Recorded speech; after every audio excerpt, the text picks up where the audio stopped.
Let's move on now to the next email today. And the next email today comes to us from CB, who writes, recently, I wanted to start building up my collection of Disney films, always a tricky thing to do thanks to their old convention of the vault, which is a marketing technique that keeps their classics locked away and released only sporadically for a limited amount of time. Recently, Bob Iger assured everyone that Disney Plus would have all of their films, including their entire catalog of vaulted work. Is the vault now dead? Should I even bother to buy films that I'll be paying to stream anyway? All right, thanks a lot for the question, man. And Rob, this has always been one of the most interesting things, kind of a marketing technique that Disney's always kind of been involved in is the vault. Yeah. Like for example, like right now, you can't buy Aladdin right now. Even though Aladdin, a new one's coming out, you can't buy Aladdin right now. They rotate these things in and out.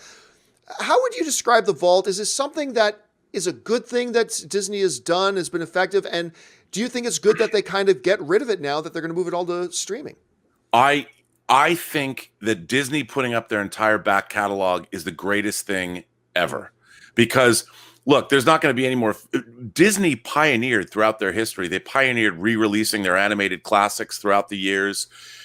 When I was a kid in the 70s, I loved the live action movies that Disney made, like the Apple Dumpling Gang and Candle Shoe with Jodie Foster, and a really cool movie called Island at the Top of the World that no one's seen with David Hartman. It had the whale's graveyard and a giant dirigible. I love these movies. The Computer Wore Tennis Shoes, the Dexter Riley movies with Kurt Russell. That was the first time he became really successful. If you haven't seen those, young Kurt Russell plays this really smart kid, strongest man in the world, Computer Wore Tennis Shoes. And all of these movies that Disney made, I think that's the smart play. Physical media is going away. And now there's going to be one place where you are assured of getting your Disney fix, and that is going to be that streaming service. I really am looking forward to the fact that I'll be able to go and see from Steamboat Willie on.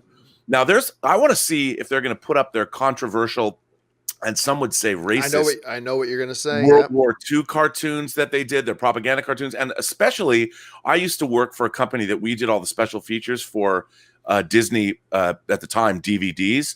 I myself produced a feature-length documentary on the making of Tron, but we desperately wanted to get them to release Song of the South, which is a movie that they've suppressed. And we wanted to get people like Quincy Jones and Oprah Winfrey to sort of put Song of the South in context, because I had the Japanese Laserdisc of Song of the South, but they haven't put it out ever, I don't think, in America. And I think with the proper context, that story of Uncle Remus and Brer Rabbit, and I would love to see Disney put that up on the vault. I hope they put it all up on the vault. And if I guarantee you they won't. I guarantee they won't. I know. And I don't think they should. I think that would be a monumental mistake, and they would just be asking for trouble doing that. Yeah. I think it would be a tremendous mistake. But if they contextualize it, look, there's no contextualize. That's the thing. In the way that the audience reacts to things today, there is no contextualizing stuff. We've seen that, right?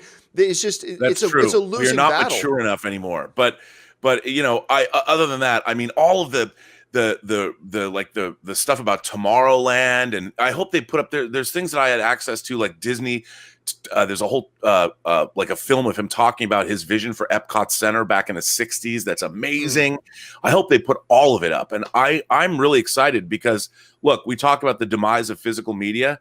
Well, Disney has been a pioneer since the dawn of the home video era of what to do. And now with Disney Plus, or what is it? Is it Disney Plus? Is that Disney what it's called? Plus, yeah. I think they're going to knock it out of the park. And I'm really excited. I mean, the Adventures of Davy Crockett, there's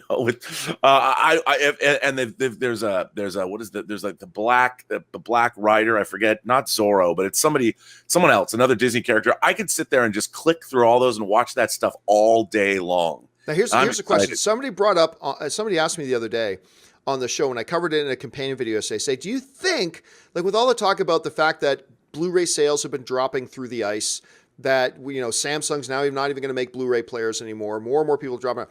Do you think is there a possibility, they asked, that Disney could just straight up, shortly after Disney Plus launches, just say, we're no longer putting our stuff out on Blu-ray, as a way to incentivize people to go and sign up for Disney Plus? Do you think that's something they could do?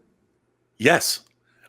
Because here's the thing, they take their movies out of circulation to create a demand. Well, what they're doing is they're creating a demand 24/7 for the entire Disney library. They don't have to keep manufacturing discs. They can control exactly their own product. They don't have to worry about who's going to buy what or where it's going. And it's exactly what the studios want. It's what all entertainment conglomerates that own their own materials, that own their own content, are going to do. And Disney, it's to me, it's the ultimate expression of what Disney has always done. They're going to put their entire catalog out, and you're going to pay for it every month. And it's what every content owner and content creator and IP holder wants to do. I mean, it's interesting.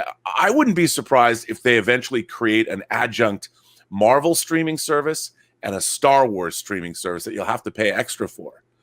Or you could get it all. I don't think so, because I think they know having all of that under one roof is what is going to make the Disney Plus, in a world where new streaming services are popping up all the time. I think having your Disney stuff, your Pixar stuff, your Marvel stuff, your Star Wars stuff, all under one roof, it makes them the must-have streaming service, So right. I don't know if they would split, because Warner Brothers is doing exactly what you're saying. They're trying different avenues. They're trying having different streaming services, and I can't help but wonder if the Disney model might end up being the much more successful one. I mean, can you imagine? Disney now has a streaming service that every single parent on planet Earth, and we're not running out of kids and parents anytime soon. There's a constantly renewing stream of viewers. It's a brilliant move.